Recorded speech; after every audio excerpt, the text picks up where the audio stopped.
kumovi. Sva djeca, dođite da okrećemo kola.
Hristos je među nama.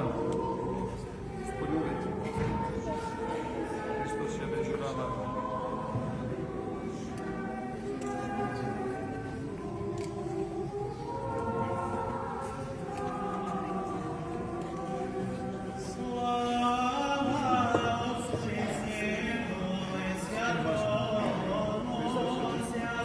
Koga smo preskočili? Si ljubila? Hristos je među nama. Otca našega Save, prvog arhijepiskopa Srpskoga, milosti